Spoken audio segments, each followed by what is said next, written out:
Morning, Aprilia enthusiasts, caponords, Tuonos, RSVs, anybody with a Rotax V990 engine. Another day, another valve shim. So there seems to be a pattern forming here. It's the second one I've done. It always seems to be the inlet valve here, nearest the cam wheel, that goes a tad tight. I had it with the front one. Check out the gold valve cover. That's now bolted down on this one. And I've got it on this one. So I'm doing this one a different method to what I've done before on the caponord. I've cable tied here, here, and here. I've marked, I don't know if you can see it, on the counterweight with the notch there and the teeth. Obviously the inlet is here. It's at TDC. The crank is locked down the bottom. If I show you down here, can we see it? Can we see it? Where is it? Where is it? It should be there. So we're locked up here. And I'm hoping I don't have to take this off this time. So I've unbolted this cam wheel. I've unbolted this wheel with this one here. And hopefully I can now lift the carrier off. And I have enough room here just to get this inlet camshaft out to adjust this one here. And so far I haven't even slackened off the cam chain adjuster. So bear with me and see what we can do. So I'm just loosening these cam carrier bolts at the moment and I'll see what I can do. So I couldn't get the cam carrier off without taking the 22mm nut holding the counterbalance shaft. So I have to unbolt the whole lot, which I have done. This is the one that needs adjusting. It had a 2.8 shim in it. The gap was too tight, so I'm going to a 2.75 shim. So I'll put it back in, bolt the cam carrier down, and recheck the clearance. So yet again, as I said, I marked everything. So the chains are marked. It's all timed up. I did mark it, but they are marked. It is really quite straightforward if you're very methodical and very careful. Obviously, you've got to block everything off, like down here, here. So, yeah, you've got to be really mindful you don't drop anything down there, or you could be in a whole world of hurt. So, bear with me. I'll put this one in. I'll then put the carrier on. I'll then measure it, and I'll show you. Thank you. So, successfully bolted down the cam carrier now in a crisscross fashion. Some people say 9 Newton meters, some people say 11, so I've gone 10. I think it's 9 for this bike and 11 for the RSV4, but here we go. So is it going to focus on it for you guys? There you go, 0.152, and there you go. So it's a nice brushy fit. I can feel it dragging on it. So there you go. Can you see it?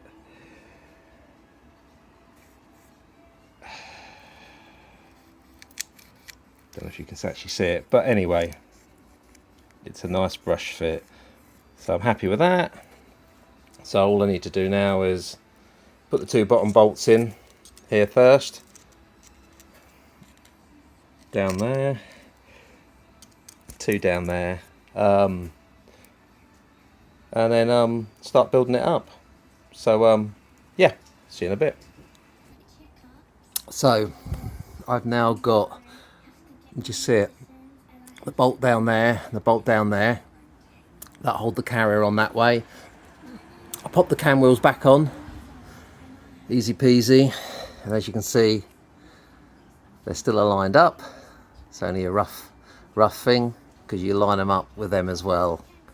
There's only one place they can go. They're only, you can see that they're out, but that's how they're made. So no problems there. I've just put this gear on here, and I'm going to build that up. Okay, I've now put 1 bolt in each cam wheel. Can you see that little notch there? That little notch there.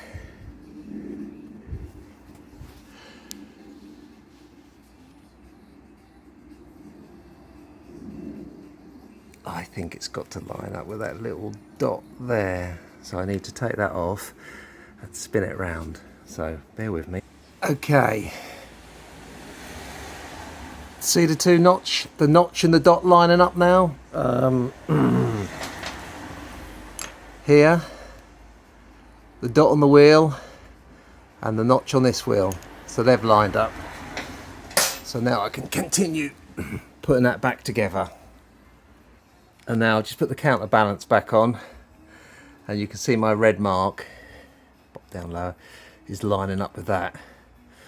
So it's only a matter of Loctiting this, bolting the 22 up, Loctiting these and bolting these up, doing a few rotations, make sure I'm all happy, job done. Obviously I did in the end release the tensioner, so obviously I've got to put that back, and make sure you put the washer back as well, which is very important. You don't drop that, because if you take that, lose the washer, it's putting more tension on it, so it's putting more tension on that. So bear with me. So there you have it, ladies and gentlemen, all in, all torqued up, all Loctited, these ones. What I did with this, if you can see here, you can see a slight wear mark where the cam chain was. It's the same profile, so what I've done, I've swapped it over so there's just a little bit more pressure there, which I thought wasn't a bad idea actually. Yeah, that's about it really. So all torqued up, got to put that back in next, take the cable ties off, take the crank locking pin out and rotate the engine and make sure she's all happy. So I hope that's helped somebody. Hasn't taken me that long, but I have done it a couple of times now. So that's rear cylinder cam shim adjustment from pretty much from start to finish, without a cameraman, but I haven't got a cameraman. But the bike now will have 2 matching gold covers, which you'll see a little bit, but you won't see a lot. But so now it's just a normal assembly of what you took off, put it back on, and obviously when you put the gasket on, go around with a mirror, make sure it's all sealed, it hasn't slipped over. Some of the corners, sometimes I put tiny little bit of whatever you want, silicone or gasket seal, tiny bit just to stick it on so it stays on and doesn't spill, especially on the front one where on the Tuono RSV millies, you've got the cam sensor going through there, and the one down at the front corner there I put a little blob on. It saves unnecessary leaks and stripping it back. So put it back together, you then run it up to temperature, check for oil leaks, job done. Thanks for watching.